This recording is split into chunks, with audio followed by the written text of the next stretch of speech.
Hey, it's your boy AB, and welcome to Dig This, where this week my special guest is the wife. It's the wife. It's the wife. Why, Emily, are you here today? Why would my wife be here today? Talk about pens. Yeah, talk about pens. You think we're talking about, let's start. It's Oscar week, okay? It is the 98th Annual Academy Awards. The missus and I, this is how many? This is our 24th awards that we've watched together. Or been through together. Experienced together. Yeah. Yes. And in most of those years, that has pretty much entailed me watching TV and talking a whole lot of smack, right? That's basically, it's a lot of trash talking. But I was actually super into the Oscars even as a little kid. I was Gen Xer, 6 years old when Star Wars came out, and it didn't win Best Picture. But a year or two after, the Academy Awards published a book that was the 50th anniversary of the Oscars. And my dad had that book. Mm-hmm. He had actually two books about the Oscars, but that was the good one with the pictures. Mm-hmm. So I would say that my first learning of movie history was in that book, because year by year they would be like, this is who won Best Supporting Actor, or blah, blah, blah. And there would be stills from those movies. Mm-hmm. And so I had sort of studied it like it would be baseball stats or something like that. And then through the 80s, when we were growing up, every year quite invested with who was nominated, who was robbed, who was, everything. So our sense of skin in the game, I would say, is far less these days. But our primary interest, making the segue now. So what we want to talk about is something that's actually going to be featured in the acting nominees, Best Actor, Actress, Supporting Actress, and Director nominee. They all getting this ginormous swag bag, this huge gift bag called the Everybody Wins Nominee Gift Bag. And they choose predominantly women-based companies in different parts of the world. And one of our most favorite companies is a featured member of the swag bag. And it is our friends from BENU, the pen company, who have made what they call the movie star. Fountain pen.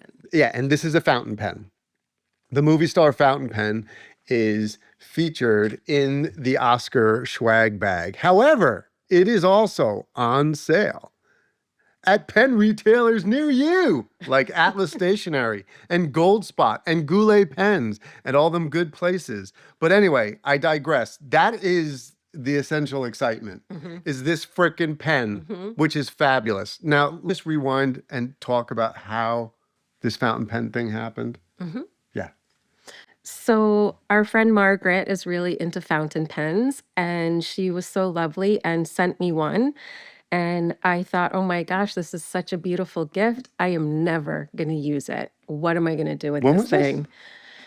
I think in early 2021. Yep. She was so gonzo for fountain pens, she just thought I would really enjoy it. And I didn't know how to work it. I didn't know the first thing about it. And I wasn't particularly interested, but felt really badly because it was such a beautiful gift. And so fast forward a few months, we were over visiting them. And they live 3 hours away from us, right? Yes. And I asked for a pen to just jot something down, and she handed me a fountain pen, and out came this gorgeous river of green. And that was it. It was over. It was the flow. Totally over. It was the flow. And the color. Yes. Yeah. So it was the color and then the flow. And the process of it. And then, so our friend Margaret's one of these people that decides to learn a language and then studies and does learn the language. She's like, and then moves to the country that she speaks the language in. Right. She's like, I want to learn how to draw. Right. And then so she draws every day for 6 years and can draw really good. Right. Really well, even though she says she can't. So she was already sort of gonzo for these things. Yes. Interestingly, you and Margaret have a very different color palette. Yes. So Was that first green like a U green, or was it or was it a U green? Yep. So she hooked you right away. By the way, this is all like Hansel and Gretel, like junkiedom thing. This is what we're going to be talking about. Should be like a disclaimer about this, right? This is dopamine like inflected, right? Yes, yes. There should be a little caution sign underneath. So then did we come home that time and did you start using the pen she gave you? Yeah, she gave me that pen that I had jotted something down with. And then, of course, I had the pen at home, which I still didn't know how to use. So I waited for them to visit to learn how to use that one. Right. But I remember ordering that green right away. And I just kept filling the pen that she had given me that day. And then it mushroomed and mushroomed and mushroomed. And I joke that we can still get to the bathroom from the living room without tripping over the ink bottles and the pens and what have you. So I don't see any problem yet. Well, there isn't any problem because also you're fastidious. So it's not like me where there's like a Chazarai all over the place. It's like everything is, and that's the other thing. But it's like crack. It's like crack. And people in the pen industry say that it's hard to keep buying a lot of pens because it can get very expensive. However, there's always a bottle of ink and you need to feed the monkey. And I am one with my monkey. You are. I am one with my monkey. It's been the year of the monkey for 4 years now. Yeah, yeah. We're cruising into 5 years. Yeah. Well, that's the other thing is that Margaret hipped you to this during the midst of the pandemic. So not only did you find somebody who was a pen enthusiast, but there is a pen community out there. That's what we found out. There's this entire subculture. Our boy Drew, who, Hemingway Jones. Oh my God, this dude Hemingway Jones is so good. So there's like a lot of, were they penfluencers? Yeah, the pen addict. Yeah. Yeah, but I think, I don't know if you started this by saying that this is actually a pen cast. This is not a podcast today. Oh, that's right. Yeah, it's a pen cast. Yeah. Even though we're not being sponsored. Like we're in it. Yeah, that's right. Yeah, that's right. This is a pen cast. And yes, people are into the vintage aspect of it. People are into the collective aspect. I'm grateful that I'm not someone that falls in love with a pen and then needs to have it in every color.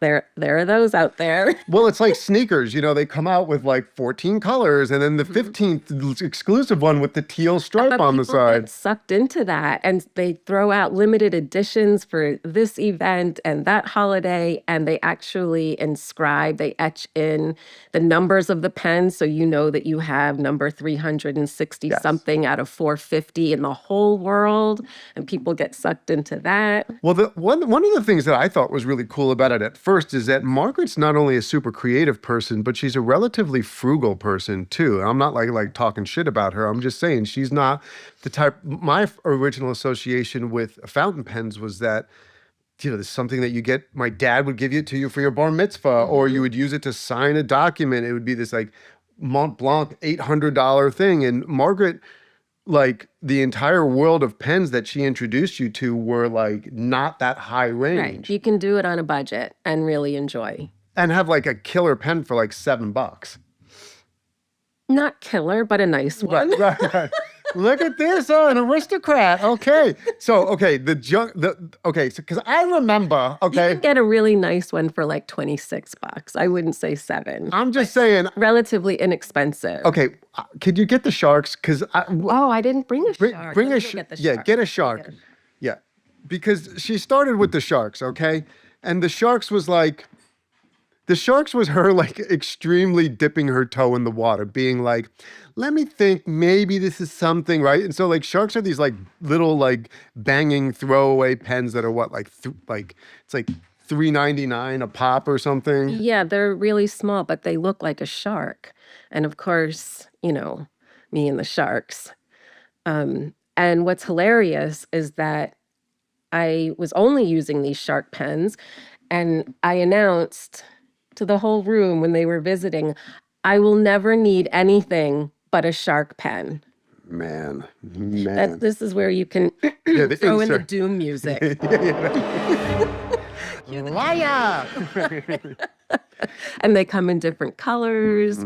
And you can also get a swan, but okay, so Margaret, you use her pen, you see the green ink, you love the ink. when do you start to like the contraption of the pen as well? Because this isn't like just getting a marker or a pencil and just writing with it. There's a whole mechanical component to this. I think it's different for everyone based on what their purposes are for using the pen. Some people do a lot of drawing. Some people are straight up writers. Some people just use it to make their signature. So for me, I started drawing. And so what I was looking for was a pen that could hold more ink, essentially. And so something like this, where there's a big barrel that can hold a lot of ink, as opposed to a very small cartridge or converter inside the shark that's very small and skinny. So there's that aspect of it, because then you don't have to keep refilling or keep cleaning the pen. So how, like, is there like a common thread for people who are using fountain pens, that people who use the cartridges versus people who are filling it with the ink? You mean with the bigger barrel? Or just in general, like to fill something with ink just seems to be like an extra step of like care rather than Right. just putting a ready-made cartridge in something. Right. The difference is that with a converter, you can add a lot of colors that don't come standard in a cartridge. Right, right. So that's for the ink head. So now talk to me. Let's go glitter. Okay.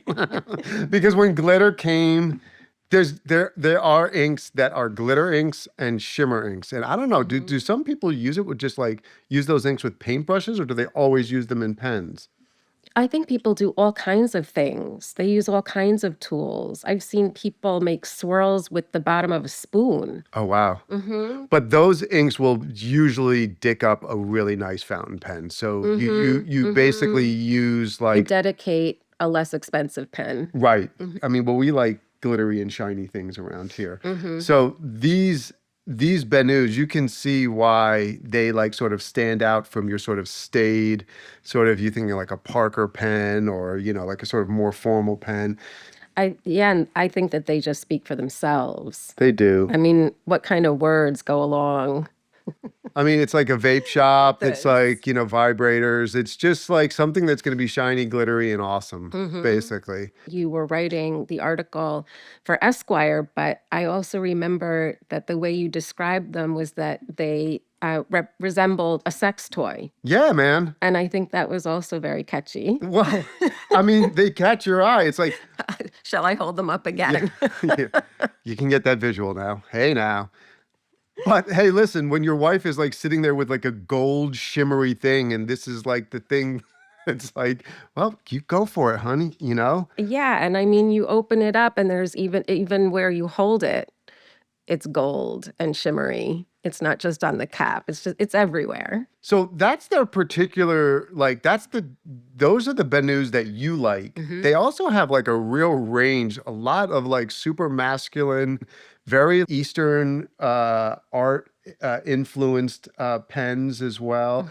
And one of the things that that's sort of distinguishes them is their incredible productivity. Oh my God, they just continually roll out new looks. I mean, you follow all these feeds. It's like every 10 days, you're like, dude, there's another No, one. it's every handful of days. Tag. And through different distributors, because they'll have contracts with different companies. So you can only Right. get the BENU such and such with whatever company. Okay, so now you like these pens aesthetically because they look fabulous.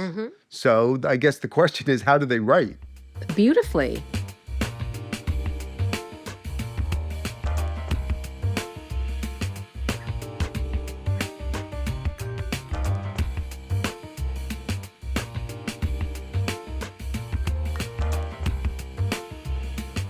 And so now, like the BENU pens, like if we're talking about, you say you can get a good pen for $26, and the Mont Blanc is going to cost you about $1,000. Where do these BENUs sort of fit? The ones that you just showed us, that's like in the $250 range. No, less than that. Yep. I think maybe like 160. Yep. Yep. The smaller ones maybe a little bit less. So, okay, And it also depends on the trim. Sometimes the price can go up based on like what the clip is made out of, what the nib is made out of. yeah, Like you got me my first BENU. I did. You did. Hey, The pink guava. Don't you remember when it came in the mail? absolutely I remember. freaked out. I totally freaked out. Yes, I mean, come on, right? she was like, I'm freaking out. I'm freaking out. Yes. That's right. And the Lamy is a German company that's just, man, they're just tried and true. They're very handsome pens. They sell lower end pens like the All Star and the Safari that run between like 30 and $50, probably anywhere in that range. They have something called the Lamy 2000, which is like a Bauhaus, very elegantly designed piece of that's what you're like your $250 it's like buying a Le Creuset, right? It's kind of like a thing. One of the companies is one of the biggest that was just unbelievable was Pilot. Japanese company. I mean, The precision is yikes. incredible. Yikes. I mean, pen after pen. So grab the The E95. oh, the E95 is elegant. The E95 is small and skinny, but you can use it as a full-size pen by capping it, and it's quite lovely. The nib, the design is quite lovely, but also fits nicely in your pocket. And that is like an updated version of a vintage classic design for them. And this one, another husband, shoot the moon and got lucky. I went down. What is it called? The Penn Penn Hospital. Hospital. Oh, yo, man, the Penn Hospital in downtown New York is a real nice spot, and it's a family-owned business. Really interesting people that work there. Super helpful. And this was pretty early on in your pen. Yes, it was. I didn't know what to do with this. Yeah, and so I went into this place. I don't know what the fuck to buy, man. Like, not, and also like color, everything. It's like buying somebody's shoes or something like that. It's Very a particular. pretty particular personal thing. So, this happened to be a pen that they come up with special limited editions of certain things, and then 18 months later you get them on sale. So there was a deal on this one, and it turned out that the color worked out nice, but again, super elegant. So this is the Pilot Vanishing Point. A And little bit this way, let me. Yeah. yeah, thank you. And it's a clicky pen. You do it. You're probably much better. Yeah. So super nice. And writes It writes beautifully. really smoothly. Really beautifully. What were some of the fancy ones? They sent us some samples of some pens, including like some $1,500. Okay, so that was one thing. It's like, okay, so at what point are there diminishing returns for your dollar? I mean, at what point are you buying jewelry, essentially? I mean, pens are just like buying a I think beautiful you're buying, watch. yeah, and you're buying the name, I suppose, and the features It was they add to it. It was somewhere between 250 and 400, where people were like, "Yeah, after that, you're paying for other The things." detail, the artistry. But those Pilot pens, what was that one? Oh, yeah. There was a $1,500 pen that was like writing with a lightsaber, dude. And it was massive. I'm blanking on the name as well, but it did start with an I. It was unbelievable. It was. I mean, it was like butter. Yeah. It was writing with butter. And what was the Montegrappa? There's an Italian one that was like super super The masculine. Visconti. Yeah, it looked like a cigar. And they call that a Grail pen. Yeah, Grail It pen. starts with an M or something. No, I don't remember. good Lord, we'll find it. Hold on a second. Hold on a second. I'll find it. This is when I'm supposed to vamp, right? Yeah, you could vamp, Sparks. Well, what else you got over there? Oh, well, I have this company is Opus 88, and it's super small. It's their mini, and it's hard to see, but this has a really big cavity. It doesn't have a cartridge, and because it has this piston feature where you can twist it and pull it in and out, It's actually great for the airplane because fountain pens can leak due to the cabin pressure. And this particular mechanism will prevent that. So I highly recommend Opus 88 as well, and a vac pen or an eyedropper pen for the Yeah. Oh, airplane. the Visconti Homo sapien. That's what it Yeah, was. the Homo sapien, man. Yeah, that was. It's a tool. Yeah, it was definitely a tool. And did I do? No. Yeah, the Pilot Custom Oh, Urushi. Urushi. Urushi. That was Yes. Yeah, unbelievable. yeah. That was unbelievable. And but like the Pilot Falcon was is really gorgeous, especially to draw with. And I actually so anyway, actually to backtrack to Margaret. So Margaret's living like 3 hours away from us. Emily starts getting the Jones. And what's fun is that you order from these like pen companies and they send you a bunch of samples of inks and stuff. And your color palette's different than Margaret's color palette. So you're always like swapping, Em always does a little legend of whatever, color she's doing at the time. I can't remember what's in each pen. And as you can see, she's got the nice vibrant colors going. But at some point, Margaret turned to us and she says, "Would you guys write me a letter? I want a pen. I want a pen pal." And we were like, "Yeah, we'll write you a letter." Like, what the heck? We both like letters. We actually both come from families where sending thank you notes is like a thing. Although you are even like much more on point about that, like my cousin Sammy, like really good with the thank you notes. But then also just like sending birthday cards or, we just visited you, thank you cards or something like that. So we thought, okay. So then you started writing her letters and she started writing back. Like a couple of times a week, like a lot of letters. I think I was sending 2 a week Yep. at that point. Yep. Yeah.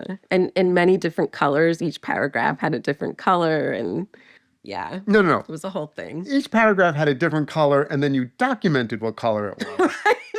God forbid to look at it and not know what color it is. I mean, if you're a pen freak, this is what this is, might as well enjoy But it. Margaret kicked it up a notch and she would tell me also what pen she was writing it with and also whether it was a fine, medium, or broad nib.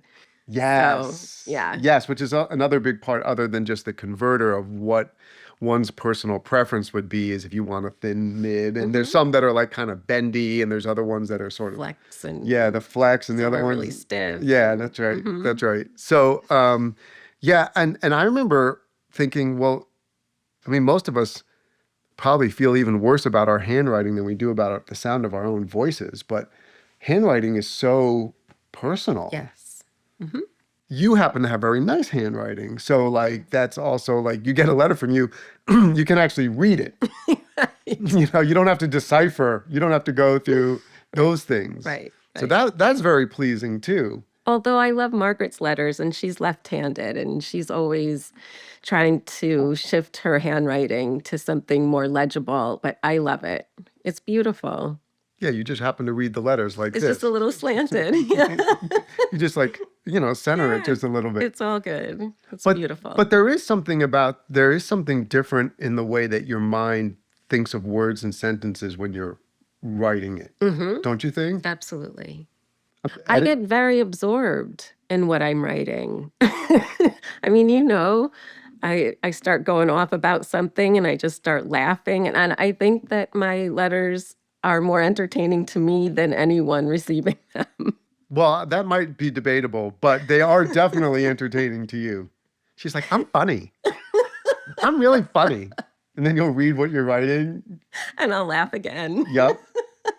And what's interesting is that now our friend Margaret actually does live in another country. So you actually send, 14-page letters. Yes. That take, whatever, 2 weeks. 2 weeks to compose. Because I can't send them out every couple of days. Yeah. And listen, we got to deal with one addiction at a time, Exactly. but you know where I'm Margaret's going. gateway to everything. Well, no, not that. I mean, I'm talking about the letters you send to her. It's not just the fountain pens. Have we talked washi tape? Oh, dear. Exactly. Margaret again. Hello. Margaret strikes again. Hey, all I can tell you is that you might want to think washi is whack, but don't knock it until you try it. Washi tape, which is basically like, it's It's like, masking tape with design, right. with color and design. And pictures. And people use them for all kinds of things, but in particular in the writing community, people journal with them. And they can section off pieces of the page, with little squares, a lot of people journal decoratively. It's just another form of expression and art, I Yes. think. And the way that you put them on your letters, it's almost like comic book Just panels. haphazard. It's haphazard, but it creates this sort of artistic sort of design. Section for each color. Yeah. Yeah. Yeah. Well, also, I love fountain pens, but if I had $1,500 to blow on a pen, I wouldn't buy a pen. I would do something different with that. Right. So Go on vacation. even as a pen lover, so it depends just where you fall. Right. You'd buy $1,500 worth of ink. Come back to me. We don't lie on this pencast. Yeah, exactly. It's just reappropriated, right? Exactly. Redistributed. Exactly. And that's the funny thing, because you and Margaret are like, I would never spend $1,500 on a ring. Yeah, you'd be like, yeah, but you want to go down to the freaking pen convention in freaking Delaware. They're all over the country all year long. They are. They are. I have my eye on Yoseka in Brooklyn next time we go to the city. Yeah, yeah. I mean, that's the other thing. I mean, it's not just fountain pens. It's people who are making journals and planners and stationery. There's a wonderful company, Ramona and Ruth. There's just so many interesting people in this realm. We're here in Vermont. There's a couple of great stores that we go to that are just stationery stores where people are really into. And their whole motto is about slowing down. And didn't BENU on their new box, I think it said in the movie star box, celebrate every stroke. That's what she said. That's what the box said. Well, I know, but I'm just saying. The theme continues, Yes, you know what I mean? It does. But just that whole idea of paying attention to what you're doing, slowing down, enjoying the meditative process. I mean, for me, you're a perfect partner in this, in that I like to, and I actually have probably taken more notes by hand since you've been into pens. Now, I'm not a fountain pen person because I am too lazy to maintain them. And even if I had all of the best, intentions, it probably wouldn't work for me. So I never have to worry about that. I usually keep a couple of pens inked at a time. Em cleans them and re-inks them. On that end of things, because you're a meticulous person, it doesn't seem that's not a what do you call that? A detriment, right? That's like is that part of the whole gestalt and experience of having pens, or is it a pain in the ass? It's a pain in the ass. Yeah.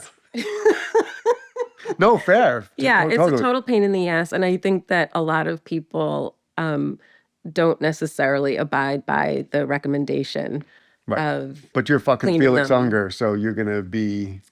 I personally don't have that problem. Right. You still have clean T-shirts from 1994 or something like Yes. that. Yes. Well, so you're a perfect pen tester in that sense. Thank you. Well, you're quite welcome. So, how many pens at any given time are inked and ready to go? A lot. Yeah. Okay. We don't have to disclose. We don't. We don't need to get into Man, it'd be like asking your age. I mean, Jesus, am I supposed to? Where's the other Opus 88? You showed this little guy here. Yeah. Right, and you were talking. Oh, the demonstrator. Yeah, get the the demonstrator. I think that a demonstrator pen, I could be completely wrong, but I think that when a pen is called a demonstrator, it is totally clear because it demonstrates how it works. You can see how the ink runs through it. So I guess when a salesperson would bring a clear demonstrating pen as opposed to, something where you can't see what's going on inside. Right. And do these pens this is from the same company, Opus, do these pens, other than looking aesthetically different, do they operate pretty much the same way? Yes, they're both eyedropper pens. And what does that mean, eyedropper? It means that you take off the nib and feed up at the top, and there's a barrel inside. This one is inked. There's a barrel inside, and you take an eyedropper and you just drop. So that's pretty It- easy then. It's super easy. And is that the appeal of it, that it's just sort of super convenient? And For me, it was that this has a really big barrel and it can hold a lot of ink before it runs out. yep. That was it. Yeah. Pretty color. Nice pink. Yeah. And so do you have pens that are your favorite that you always use, or do you kind of go back and forth between like a couple of dozen? Well, I have a whole bunch of these eco pens that are a lot less expensive, made by Twisby, that have that big barrel. And because of the way the nib and feed come off, I can clean it very easily. So I can use shimmer in pens like that. So I have a bunch of these inked a lot because I Right. love the shimmer ink. Yeah. And some of them are just for straight writing. I would never put shimmer ink in those pens. I ink up as many as I can manage, and I try to use all of them every day to, just a small degree, just to keep the pen patent. Yeah. But But you stare at the BENUs. I do. I mean, she stares at Pen the gazing. It is, yeah, pen gazer. Pen gazing. You are a pen gazer. You just like marvel at how beautiful they are. But I mean, come on. How does this not catch your eye? Yeah. You know? They're just stunning. They're really stunning. And I don't know, can you appreciate? This has shimmer in it, even aside from the stars. And it's not overly But heavy. it's not, but I mean, these are like totally overwhelming and in your face. And that's what I love about them. yeah. This is a little more subdued, but it's still sparkly and beautiful. The engineering part of it is what's really interesting to me, because some pens would be like small but incredibly heavy in your hand. And you think of every person's hands, like I think of my Aunt Bernice, who she's got a smaller hand, or I think of somebody like taller who has got like enormous hands. Like it's going to be such an individualized And comfort. that you can find all that information as well. There's all kinds of pen casts that describe if you have a bigger hand. Right. Use these kinds of pens and vice versa. As well as nib size, that if you write very small, probably a fine nib is better. Right. Because if you used a broad nib and a ton of ink came out, you wouldn't be able to distinguish the letters that you're writing because it would all bleed together. Yep. So it's preference and how you write, and yeah. It's amazing that you actually have consistent handwriting, because I'm so unused to writing that if I were to write 2 pages, I probably have like 4 different kinds of handwriting in the. Oh, yeah? Yeah, in like those pages, because my hand gets tired, and like, who's used to handwriting all the time now? I mean, naturally, I just don't. We learn cursive, right?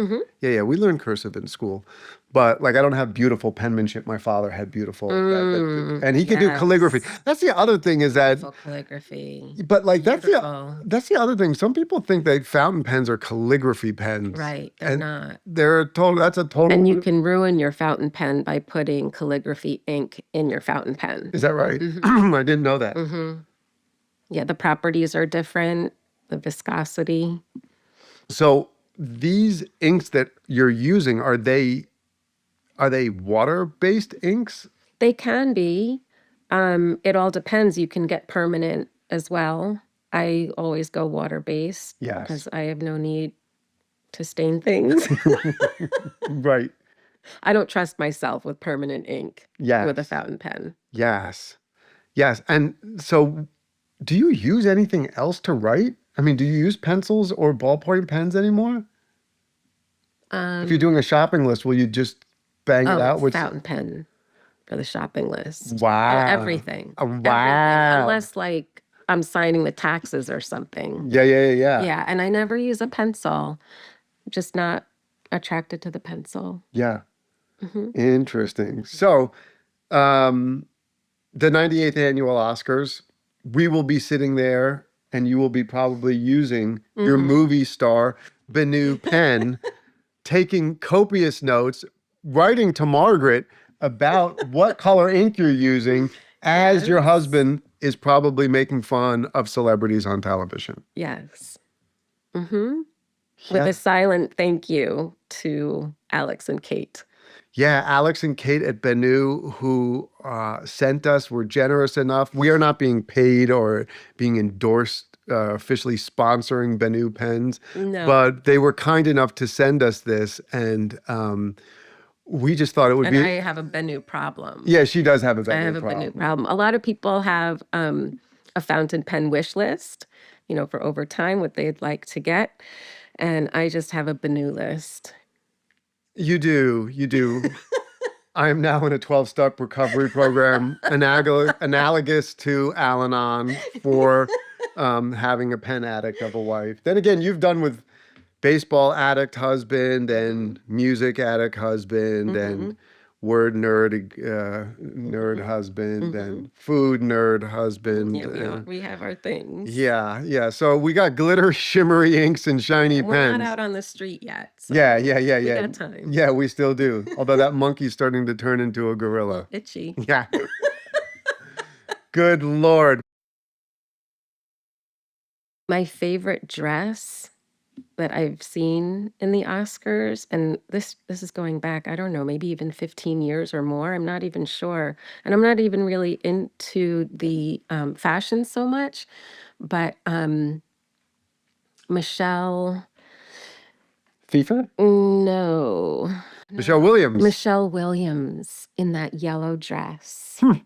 It kind of looked like a fan. It had like a more Asian feel to it. It was like mustard yellow, which is a color I don't generally like. It was stunning. Maybe that was the one she went to with Heath Ledger. Huh. I'm not sure, but that stands out in my Interesting. Really? Oh my God, stunning. Wow. Absolutely stunning. Yeah, that's right. That was the thing. We would watch the pregame and then call your mom up and we'd talk about who looked like Schmata. What and is she wearing? What is she wearing? Yeah, your mom. Why? Yeah, so docile. She'd be like, "What? Did you see what she's wearing?" Mom is quiet all year long, and plug her into the Oscars, and you get a different person. Yeah, well, you hit that octogenarian, like 80, I don't give a fuck years old. Yeah, and you're just yeah. like, she looks That terrible. too. She's like, I don't like it. But she did that 20 years ago, too. I know. Gotta love her. You gotta have a little guilty pleasure every once in a while. Yes, absolutely. Well, anyway, props to all the people at the Oscars. Hope that everyone is happy. Hope nobody is like, devastated. They're all amazing, giving out awards for. Yeah, and the people that got nominated, plus the movie star BENU pen. Yeah. I mean, come on. They might not even know it. They'll see if you don't walk away with the hardware, you're walking away with a BENU movie star pen. And even if you do have the hardware, do they know what they have with them? I don't think they'll know. They don't know. We know. We know. And we're letting you know that we know. Yes. And that's how it rolls. Yes. All right. It's your boy AB and Shappy. Thank you. Love you, love. Love you, baby.